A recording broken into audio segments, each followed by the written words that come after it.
வணக்கம். இந்திய நேரப்படி மதியம் 1:30 மணி செய்திகள். முதலில் தலைப்பு செய்திகளை காணலாம். தேசிய தொழில்நுட்ப நாளையொட்டி பொறியாளர்கள், தொழில்நுட்ப வல்லுநர்களுக்கு அமைச்சர் ராஜ்நாத் சிங் வாழ்த்து.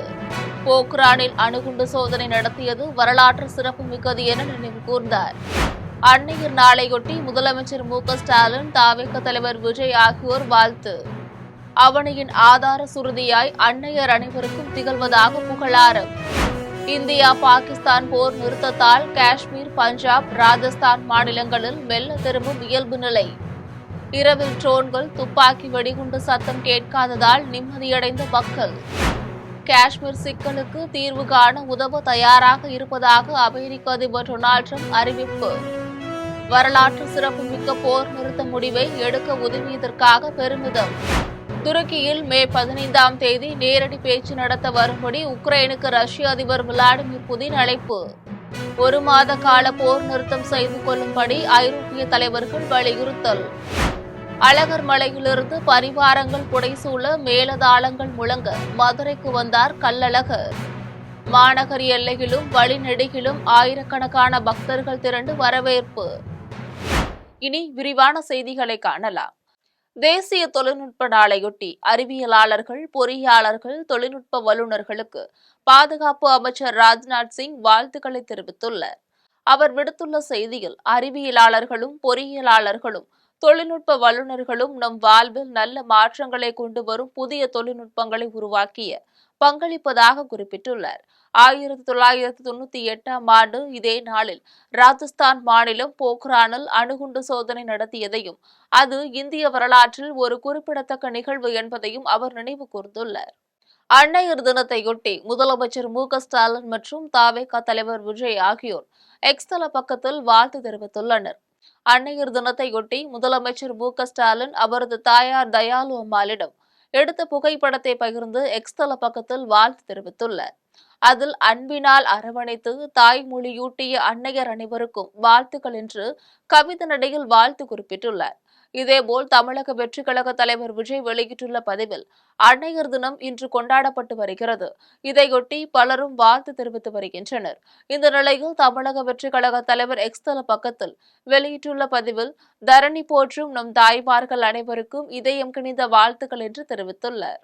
இந்தியாவின் மேற்கு எல்லையில் உள்ள மாநிலங்களில் கடந்த சில நாட்களாக பாகிஸ்தான் படையினர் குண்டு வீசி தாக்குதல் நடத்திய நிலையில் நேற்றிரவு தாக்குதல் இல்லாததால் இன்று இயல்பு நிலை திரும்பி வருகிறது. பாகிஸ்தான் படையினர் கடந்த சில நாட்களாக காஷ்மீரில் பொதுமக்களின் குடியிருப்பு பகுதிகளில் குண்டு வீசி தாக்குதல் நடத்தினர். இதனால் அங்கு பதற்றம் நிலவியது. இந்நிலையில் போர் நிறுத்தம் செய்வதாக பாகிஸ்தானும் நேற்றிரவு துப்பாக்கி சத்தமோ, குண்டுவெடிப்பு சத்தமோ கேட்கவில்லை என்று உத்தம்பூரில் உள்ள பொதுமக்கள் தெரிவித்துள்ளனர். ஸ்ரீநகர் லால் சவுக் சதுக்கமும் இன்று காலை மிகவும் அமைதியாக காணப்பட்டது. பாரமுல்லா மாவட்டத்தின் ஊரியிலும் நேற்றிரவு ட்ரோன்கள், துப்பாக்கி குண்டுவெடிப்பு சத்தம் இல்லாததால் இன்று காலை இயல்பு நிலை திரும்பியது. ராஜஸ்தானில் பாகிஸ்தானின் எல்லையை ஒட்டிய மாவட்டமான ஜெய்சல்மீரில் இன்று இயல்பு நிலை திரும்பியுள்ளது. பார்மர் மாவட்டத்திலும் நேற்றிரவு ட்ரோன்கள், குண்டுவெடிப்பு சத்தம் எதுவும் இல்லாததால் இன்று காலை வழக்கம் போல இயல்பு நிலை திரும்பியது. அழகர் மலையிலிருந்து புறப்பட்டு மதுரைக்குள் வந்த கள்ளழகரை ஏராளமான பக்தர்கள் திரண்டு வரவேற்றனர். மதுரை சித்திரை திருவிழாவில் கள்ளழகர் வைகை ஆற்றில் எழுந்தருளும் நிகழ்வு நாளை காலை நடைபெற உள்ளது. இதற்காக அழகர் கோவிலிலிருந்து அதிர்வேட்டு முழங்க பல்லாயிரக்கணக்கான பக்தர்கள் புடைசூழ கள்ளழகர் தங்க பல்லக்கில் தன்னுடைய பரிவாரங்களுடன் நேற்று மாலை மதுரை நோக்கி புறப்பட்டார். கொண்டப்ப நாயக்கர் மண்டபத்தில் கையில் சங்கு, சக்கரம், நேரிக்கம்பு, வளைதடியுடன் கள்ளழகர் திருக்கோலத்தில் அலங்கரிக்கப்பட்ட தங்க பல்லக்கில் சுந்தரராஜ பெருமாள் எழுந்தருளி பக்தர்களுக்கு காட்சியளித்தார். அதனைத் தொடர்ந்து 18ஆம் பட்டி கருப்பண்ணசாமி கோவிலில் அதன் முன்பு கள்ளழகருக்கு சிறப்பு பூஜை, தீபாராதனைகள் நடத்தப்பட்டன. வழியில் உள்ள பொய்கை கரைப்பட்டி, கல்லந்திரி, அப்பன் திருப்பதி, சுந்தரராஜன்பட்டி, கடச்சனேந்தல் வழியாக மதுரைக்கு வந்தார். மதுரை 3 மாவடியில் கள்ளழகரை பக்தர்கள் எதிர்கொண்டு அழைக்கும் எதிர்சேவை நிகழ்ச்சி இன்று காலை நடைபெற்றது. இதில் ஆயிரக்கணக்கான பக்தர்கள் பங்கேற்று கள்ளழகரை தரிசனம் செய்தனர். சர்க்கரை, பொரிக்கடலை நிரப்பப்பட்ட செம்பில் சூடம் ஏற்றி அழகருக்கு பக்தர்கள் தீபாராதனை செய்தனர். அதன் பிறகு பொதுமக்கள் அனைவருக்கும் அதனை வழங்கி மகிழ்ந்தனர். காஷ்மீர் சிக்கலுக்கு தீர்வு காண இந்தியாவுக்கும் பாகிஸ்தானுக்கும் உதவ தயாராக இருப்பதாக அமெரிக்க அதிபர் டொனால்டு ட்ரம்ப் கூறியுள்ளார். இந்தியா, பாகிஸ்தான் ஆகிய இரு நாடுகளிடையே எல்லைப் பகுதிகளில் நடைபெற்ற தாக்குதலை நிறுத்தி போர் பதற்றத்தை தணிக்கும் வகையில் போர் நிறுத்தம் நடைமுறைக்கு வந்துள்ளது. இந்நிலையில் அமெரிக்க அதிபர் டொனால்டு ட்ரம்ப் தன்னுடைய சமூக வலைதள பக்கத்தில் வலிமை, அறிவு, உறுதி ஆகியவற்றை கொண்டுள்ள இந்திய, பாகிஸ்தான் பிரதமர்கள் போரால் பேரழிவு ஏற்படும் என்பதை நன்கு உணர்ந்துள்ளதாக குறிப்பிட்டுள்ளார். இருவரின் நல்ல முடிவால் லட்சக்கணக்கான உயிர்கள் காக்கப்பட்டுள்ளதாக குறிப்பிட்டுள்ளார். இந்த வரலாற்று சிறப்புமிக்க முடிவை எடுப்பதற்கு உதவியதற்காக தாம் பெருமைப்படுவதாகவும் இரு நாடுகளுடனும் வணிகத்தை அதிகரிக்க தாம் விரும்புவதாகவும் ட்ரம்ப் அறிவித்துள்ளார். காஷ்மீர் சிக்கலை தீர்க்க இரு நாடுகளுக்கும் உதவ தயாராக இருப்பதாகவும் அதற்காக இரு நாட்டு தலைவர்களையும் இறைவன் ஆசிர்வதிக்கட்டும் என்றும் ட்ரம்ப் கூறியுள்ளார். துருக்கி தலைநகர் இஸ்தான்புல்லில் மே 15ஆம் நாள் நேரடி பேச்சு நடத்த வரும்படி உக்ரைனுக்கு ரஷ்ய அதிபர் விளாடிமிர் புதின் அழைப்பு விடுத்துள்ளார். உக்ரைன் போரை முடிவுக்கு கொண்டு வர வேண்டும் என்று ரஷ்ய அதிபர் விளாடிமிர் புதினிடம் அமெரிக்க அதிபர் டொனால்டு ட்ரம்ப் தொடர்ந்து வலியுறுத்தி வருகிறார். இதேபோல் உக்ரைனும் ரஷ்யாவும் ஒரு மாத கால போர் நிறுத்தம் செய்து கொள்ள வேண்டும் என்று ஐரோப்பிய ஒன்றிய நாடுகளும் வலியுறுத்தி வருகின்றன. இந்நிலையில் நேற்றிரவு தொலைக்காட்சியில் உரையாற்றிய ரஷ்ய அதிபர் விளாடிமிர் புதின் போருக்கான காரணங்களை கண்டறிந்து களையும் வகையிலும் நீடித்த அமைதியை கொண்டு வரும் வகையிலும் உக்ரைனுடன் நேரடி பேச்சுவார்த்தை நடத்தப்படும் என அறிவித்தார். துருக்கி தலைநகர் இஸ்தான்புல்லில் மே 15ஆம் நாள் பேச்சு நடத்த வரும்படி உக்ரைனுக்கு அழைப்பு விடுத்தார். இதுகுறித்து கருத்து தெரிவித்துள்ள அமெரிக்க அதிபர் டொனால்டு ட்ரம்ப், ரஷ்யாவுக்கும் உக்ரைனுக்கும் இது ஒரு பெருநாள் என்று குறிப்பிட்டுள்ளார். முடிவில்லாத இரத்தம் சிந்தும் போரை முடிவுக்கு கொண்டு வராமல் லட்சக்கணக்கான உயிர்களை எப்படி காப்பது என்று சிந்தித்து பாருங்கள் என குறிப்பிட்டுள்ளார். இது உலகத்துக்கே முற்றிலும் புதிது, சிறந்தது என்றும் ட்ரம்ப் தெரிவித்துள்ளார். இந்த பேச்சு நடந்தால் இரு நாடுகளுடன் இணைந்து மறுகட்டமைப்பு மற்றும் வணிகத்துக்காக தானும் பாடுபட போவதாகவும் ட்ரம்ப் குறிப்பிட்டுள்ளார். நல்ல முடிவுக்கான ஒரு மாபெரும் வாரம் வரவுள்ளதாகவும் அவர் தெரிவித்துள்ளார். பாகிஸ்தான் நம்பத்தகுந்த நாடு இல்லை என்று மத்திய அமைச்சர் சோபா கரந்த்லேஜே தெரிவித்துள்ளார். கர்நாடக பாஜக சார்பில் பெங்களூரில் மூவண்ண கொடி பேரணி நடைபெற்றது. இதில் பாஜகவினர், பொதுமக்கள் என ஏராளமானோர் தேசிய கொடியேந்தி கலந்து கொண்டனர். இந்த பேரணியில் மத்திய அமைச்சர் சோபா கரந்த்லேஜே, சட்டமேலவை எதிர்க்கட்சித் தலைவர் சலாவதி நாராயணசாமி உள்ளிட்டோர் கலந்து கொண்டனர். அப்போது செய்தியாளர்களிடம் பேசிய சோபா கரந்த்லேஜே, போர் நிறுத்தத்தை எந்த நேரத்திலும் மீறும் என்பதை பாகிஸ்தான் மீண்டும் மீண்டும் நிரூபித்துள்ளதாக தெரிவித்தார். பாகிஸ்தான் உலக நாடுகளுக்கு எந்த தொழில்நுட்பத்தையும் ஏற்றுமதி செய்யவில்லை என்றும், மாறாக பயங்கரவாதிகளை அனுப்பி வைப்பதாகவும் சோபா கரந்த்லேஜே தெரிவித்தார். பாகிஸ்தானுக்கு எதிராக வெற்றிகரமாக தாக்குதலை நடத்திய இந்திய அரசுக்கும், படையினருக்கும், தலைவர்களுக்கும், நடிகர்களுக்கும் வாழ்த்து தெரிவித்துள்ளனர். ஆபரேஷன் சிந்தூர் போன்ற நடவடிக்கைகளை எடுத்து வரும் பிரதமர் மோடியின் தலைமையின் கீழ் நாடு பாதுகாப்பாக உள்ளதாக ஒடிசா முதலமைச்சர் மோகன் சரண் மாஜி தெரிவித்துள்ளார். மோடி ஆட்சிக்கு வந்ததுமே பயங்கரவாதத்திற்கு எதிரான இந்தியாவின் கொள்கையில் ஒரு மாற்றம் வந்ததாகவும், பயங்கரவாதத்துக்கு எதிராக தக்க பதிலடி கொடுக்கப்பட்டதாகவும் மோகன் சரண் மாஜி தெரிவித்துள்ளார். ராணுவத்தின் வலிமைக்கும் துணிச்சலுக்கும் வணக்கம் என்று குறிப்பிட்டுள்ளார்.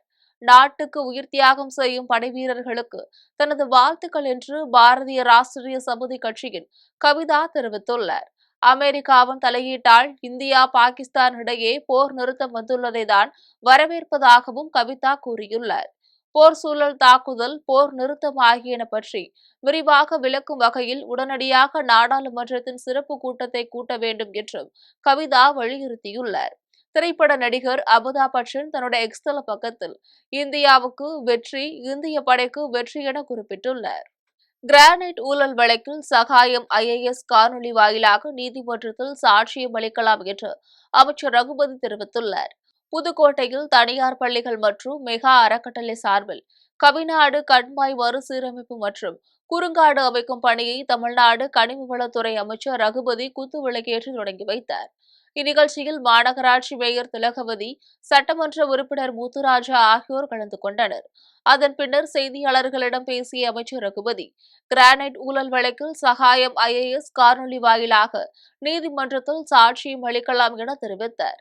திமுக ஆட்சியின் 2ஆம் பாகம் எப்படி இருக்கும் என்பதை மக்கள் பார்க்கத்தான் போகிறார்கள் என்றும் அமைச்சர் கூறினார். அங்கே இருக்கக்கூடிய அந்த கண்மாயை ஆழப்படுத்தி கரைகளை எல்லாம் பலப்படுத்தி ஒரு குறுங்காடு வளர்க்கின்ற திட்டத்தை சுதர்சன் கல்விக் குழுமமும் வைரம் கல்விக் குழுமமும் மெகா அறக்கட்டளையும் இணைந்து ஏற்பாடு செய்திருக்கிறார்கள்.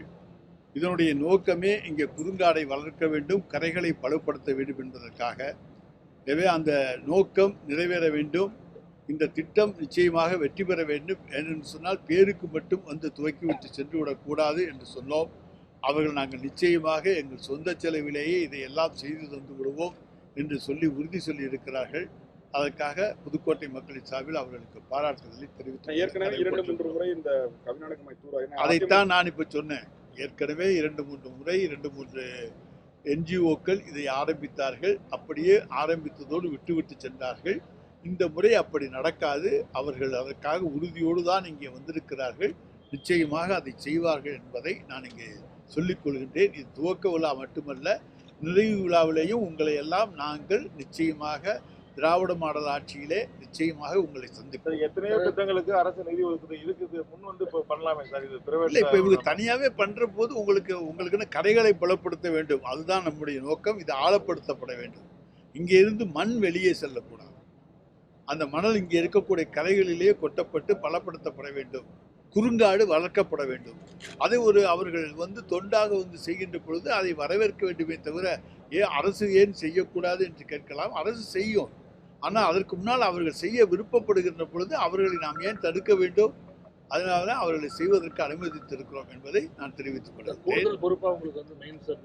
இந்த இயற்கை வளங்கள் துறையை பொறுப்பேற்ற பிறகு நேற்றைய தினம் அந்த துறை சார்ந்த அலுவலர்களோடு நேற்று ஒரு கூட்டத்தை நாங்கள் நடத்தியிருக்கின்றோம். சமீபத்திலே அரசாங்கம் இதற்காக ஒன்றிய அரசினுடைய அதை போல உச்ச நீதிமன்றத்துடைய தீர்ப்பினுடைய அடிப்படையிலே தான் இங்கே அதற்கான கட்டணங்கள், தரை கட்டணங்கள் உயர்த்தப்பட்டன. அதனுடைய அடிப்படையிலே விலைவாசிகள் கொஞ்சம் உயர்த்தப்பட்டிருக்கின்றன.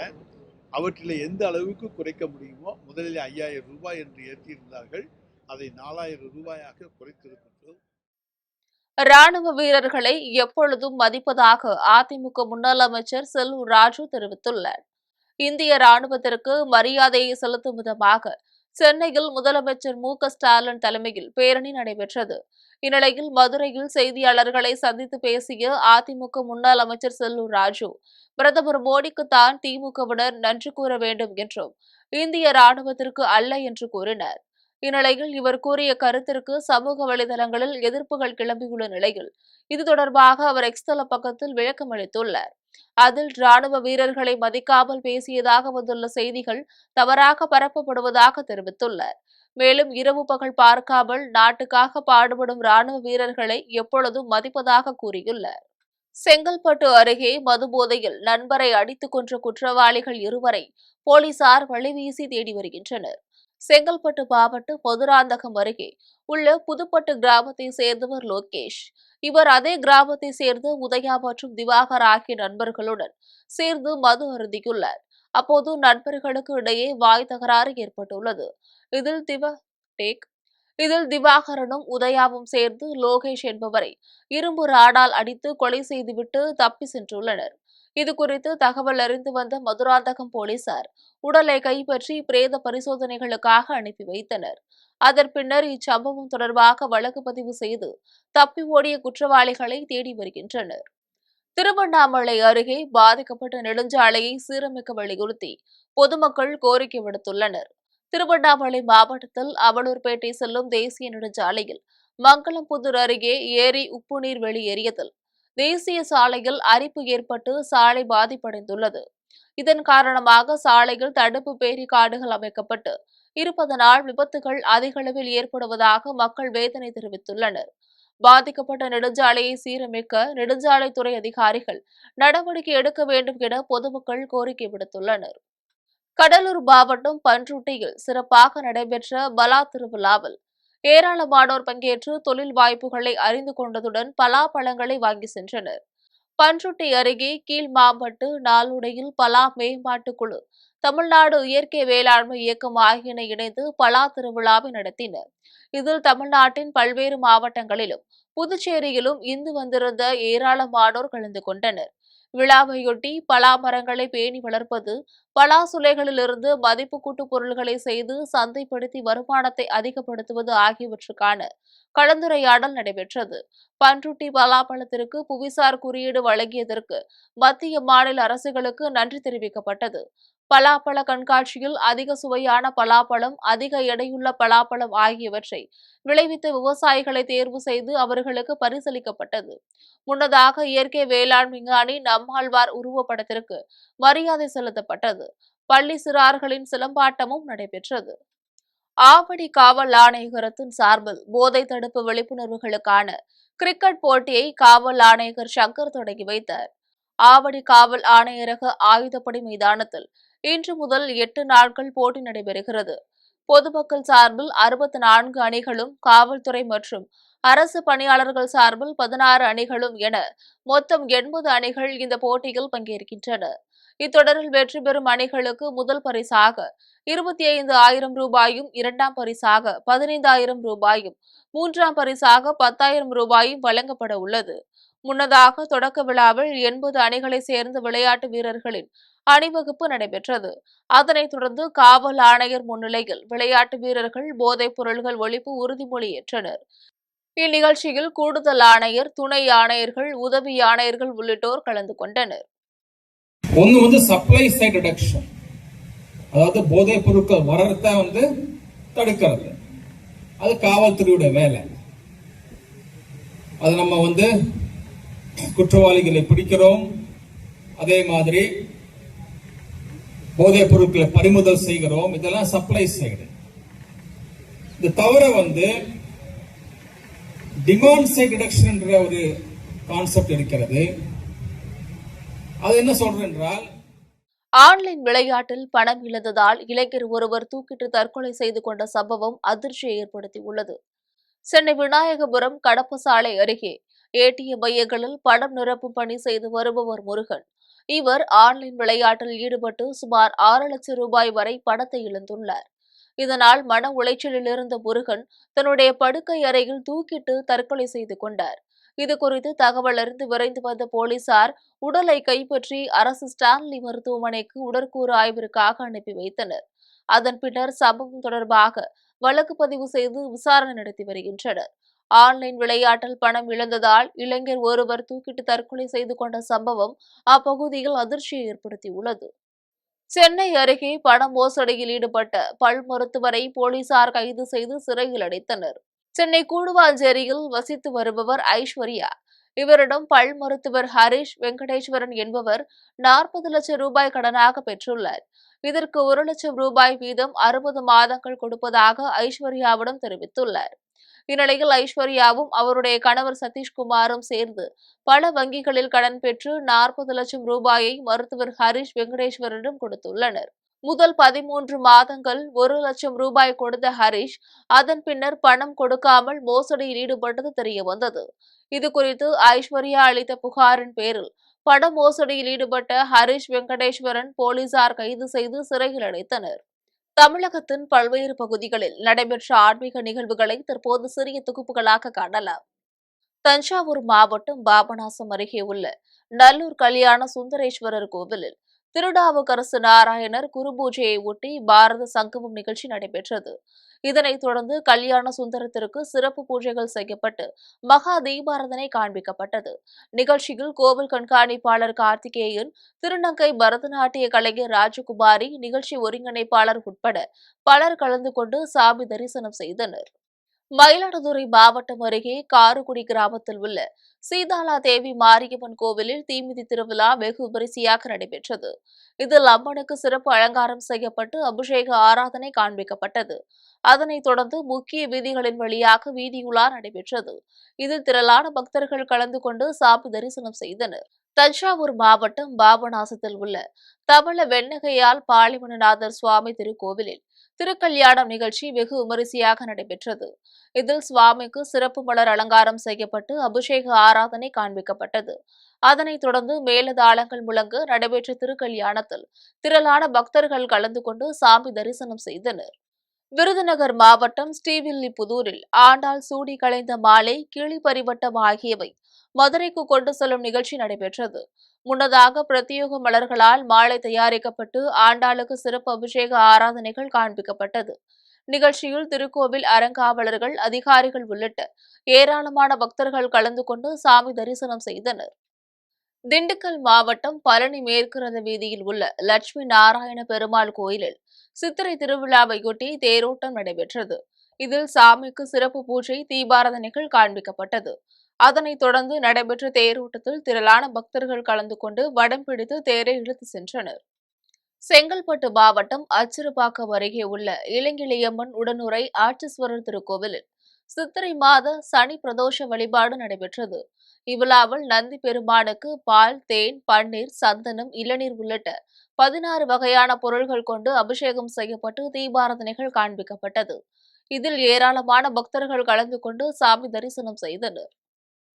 இனி வருவது தங்கம் மற்றும் வெள்ளி விலை நிலவரம்.